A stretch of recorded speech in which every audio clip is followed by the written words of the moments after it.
शीत युद्ध। द्वितीय विश्व युद्ध के बाद संयुक्त राज्य अमेरिका और उसके सहयोगी देशों तथा सोवियत संघ और उसके उपग्रह देशों के बीच वर्चस्व के लिए दशकों तक संघर्ष चला, जिसे शीत युद्ध के नाम से जाना जाता है। शीत युद्ध के दौरान सोवियत संघ और संयुक्त राज्य अमेरिका के सैनिकों ने सीधे युद्ध नहीं किया, लेकिन दोनों महाशक्तियों ने राजनीतिक पैंतरेबाजी, सैन्य गठबंधन, जासूसी, दुष्प्रचार, हथियारों के निर्माण, आर्थिक सहायता और अन्य देशों के बीच छद्म युद्धों के माध्यम से एक दूसरे के खिलाफ लगातार दुश्मनी की। मित्र राष्ट्र से शत्रु राष्ट्र तक। द्वितीय विश्व युद्ध के दौरान सोवियत संघ और संयुक्त राज्य अमेरिका ने नाजी जर्मनी के खिलाफ सहयोगी के रूप में लड़ाई लड़ी थी, लेकिन में 1945 में यूरोप में युद्ध समाप्त होते ही गठबंधन टूटने लगा। जुलाई में पोट्सडम सम्मेलन के दौरान तनाव स्पष्ट था, जहां विजयी मित्र राष्ट्रों ने जर्मनी पर संयुक्त कब्जे के लिए बातचीत की थी। सोवियत संघ अपनी सीमाओं और पश्चिमी यूरोप के बीच एक बफर जोन बनाने के लिए दृढ़ था। इसने Poland, Hungary, Bulgaria, Czechoslovakia, Romania, Albania और अंततः पूर्वी जर्मनी में साम्यवादी समर्थक शासन स्थापित किए। जैसे जैसे सोवियत संघ ने पूर्वी यूरोप पर अपनी पकड़ मजबूत की, संयुक्त राज्य अमेरिका ने फ्रांस, इटली और ग्रीस जैसे पश्चिमी यूरोपीय देशों में सोवियत और साम्यवादी प्रभाव के प्रसार को रोकने के लिए नियंत्रण की नीति अपनाई। 1940 के दशक के दौरान संयुक्त राज्य अमेरिका ने यूरोपीय मामलों में शामिल होने की अपनी पारंपरिक अनिच्छा को उलट दिया। ट्रूमैन सिद्धांत 1947 ने साम्यवादी विद्रोह से खतरे में पड़ी सरकारों को सहायता देने का वचन दिया। मार्शल योजना 1947 ने राजनीतिक अस्थिरता को खत्म करने के लिए अरबों डॉलर की आर्थिक सहायता प्रदान की, जो लोकतांत्रिक रूप से चुनी गई सरकारों पर साम्यवादियों के कब्जे का रास्ता खोल सकती थी। फ्रांस, इंग्लैंड और संयुक्त राज्य अमेरिका ने बर्लिन शहर के क्षेत्रों को प्रशासित किया, जो साम्यवादी पूर्वी जर्मनी के अंदर स्थित है। जब सोवियत संघ ने 1948 में शहर के लिए सभी सड़क और रेल यातायात को काट दिया, तो संयुक्त राज्य अमेरिका और ग्रेट ब्रिटेन ने एक बड़े पैमाने पर हवाई मार्ग से जवाब दिया, जिसने घेराबंदी वाले शहर को 231 दिनों तक आपूर्ति की, जब तक कि नाकाबंदी हटा नहीं दी गई। 1949 में संयुक्त राज्य अमेरिका उत्तरी अटलांटिक संधि संगठन नेटो में शामिल हो गया, जो अमेरिकी इतिहास में पहला पारस्परिक सुरक्षा और सैन्य गठबंधन था। नाटो की स्थापना ने सोवियत संघ को पूर्वी यूरोप की साम्यवादी सरकारों के साथ गठबंधन बनाने के लिए भी प्रेरित किया, जिसे 1955 में वार्सो संधि द्वारा औपचारिक रूप दिया गया था कि अमेरिकी लोग स्वतंत्रता के अस्तित्व और सफलता को सुनिश्चित करने के लिए कोई भी कीमत चुकाएंगे, कोई भी बोझ उठाएंगे, किसी भी कठिनाई का सामना करेंगे, किसी भी दोस्त का समर्थन करेंगे, किसी भी दुश्मन का विरोध करेंगे।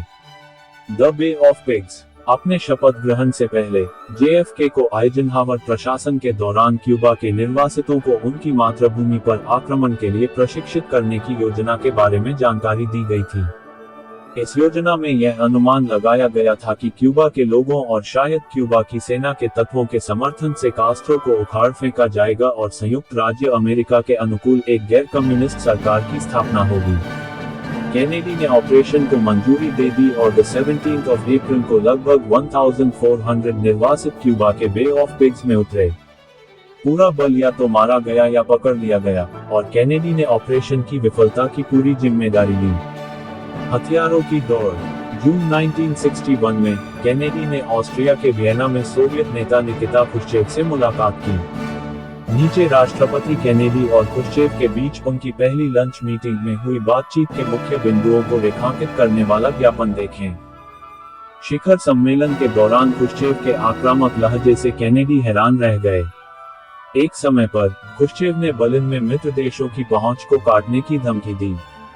सोवियत नेता ने लेनिन शांति पदकों की ओर इशारा किया जो उन्होंने पहने हुए थे, और केनेडी ने जवाब दिया, मुझे उम्मीद है कि आप उन्हें रखेंगे। सिर्फ 2 महीने बाद क्रुश्चेव ने पूर्वी जर्मनी के लोगों को पश्चिमी जर्मनी में आने से रोकने के लिए बर्लिन की दीवार के निर्माण का आदेश दिया। इन खतरनाक घटनाक्रमों के परिणामस्वरूप केनेडी ने अमेरिकी अंतर्महाद्वीपीय बैलिस्टिक मिसाइल बलों में पर्याप्त वृद्धि का आदेश दिया। उन्होंने 5 नए सैन्य डिवीजन भी जोड़े और देश की वायु शक्ति और सैन्य भंडार में वृद्धि की।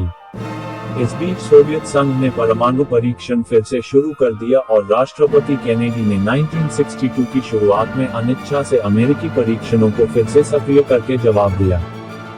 क्यूबा मिसाइल संकट 1962 की गर्मियों में खुश्चेव ने क्यूबा सरकार के साथ एक गुप्त समझौता किया, जिसके तहत द्वीप को अमेरिका द्वारा प्रायोजित एक और आक्रमण से बचाने में सक्षम परमाणु मिसाइलों की आपूर्ति की जाएगी। अक्टूबर के मध्य में अमेरिकी जासूसी विमानों ने निर्माणाधीन मिसाइल स्थलों की तस्वीरें लीं। केनेडी ने क्यूबा के चारों ओर एक नौसैनिक नाकाबंदी करके जवाब दिया, जिसे उन्होंने संगरोध के रूप में संदर्भित किया। उन्होंने मिसाइलों को हटाने और स्थलों को नष्ट करने की भी मांग की। ये समझते हुए कि संकट आसानी से परमाणु युद्ध में बदल सकता है, खुश्चेव ने क्यूबा पर फिर से आक्रमण न करने की अमेरिकी प्रतिज्ञा के बदले में मिसाइलों को हटाने पर सहमति व्यक्त की। लेकिन क्यूबा मिसाइल संकट के अंत ने शीत युद्ध के तनाव को कम करने में बहुत कम मदद की। सोवियत नेता ने सोवियत परमाणु हमलावर बल को उन्नत करने के लिए जो भी संसाधन आवश्यक थे, उन्हें प्रतिबद्ध करने का फैसला किया। उनके फैसले से परमाणु हथियारों की होड़ में बड़ी वृद्धि हुई। जून 1963 में राष्ट्रपति केनेडी ने वाशिंगटन, डीसी में अमेरिकी विश्वविद्यालय के दीक्षांत समारोह में भाषण दिया। उन्होंने अमेरिकियों से शीत युद्ध की रूढ़ियों और मिथकों की आलोचनात्मक रूप से पुनः जांच करने का आग्रह किया और शांति की ऐसी रणनीति का आह्वान किया जो दुनिया को विविधता के लिए सुरक्षित बनाए। केनेडी के राष्ट्रपति पद के अंतिम महीनों में शीत युद्ध के तनाव में नरमी दिखी, क्योंकि सीमित परमाणु परीक्षण प्रतिबंध संधि पर बातचीत की गई और उस पर हस्ताक्षर किए गए। इसके अलावा वाशिंगटन और मॉस्को ने गलत अनुमान से युद्ध की संभावना को कम करने में मदद करने के लिए हॉटलाइन के रूप में जानी जाने वाली एक सीधी संचार लाइन स्थापित की। वियतनाम मई 1961 में JFK ने दक्षिण वियतनाम की सरकार की सहायता के लिए 500 विशेष बल सैनिकों और सैन्य सलाहकारों को भेजने की अनुमति दी थी। वे आइजनहावर प्रशासन द्वारा पहले से भेजे गए 700 अमेरिकियों में शामिल हो गए। फरवरी 1962 में राष्ट्रपति ने दक्षिण वियतनामी सेना का समर्थन करने के लिए अतिरिक्त 12,000 सैन्य सलाहकार भेजे। नवंबर 1963 की शुरुआत तक अमेरिकी सैन्य सलाहकारों की संख्या 16,000 तक पहुंच गई थी। वियतनाम में सैन्य प्रतिबद्धता बढ़ने के बावजूद JFK ने एक साक्षात्कारकर्ता से कहा, अंतिम विश्लेषण में यह उनका युद्ध है। उन्हें ही इसे जीतना है या हारना है। हम उनकी मदद कर सकते हैं, हम उन्हें उपकरण दे सकते हैं, हम अपने लोगों को सलाहकार के रूप में वहां भेज सकते हैं, लेकिन उन्हें इसे जीतना होगा कम्युनिस्टों के खिलाफ वियतनाम के लोगों को। लेकिन मैं उन लोगों से सहमत नहीं हूं जो कहते हैं कि हमें पीछे हट जाना चाहिए। यह एक बड़ी गलती होगी।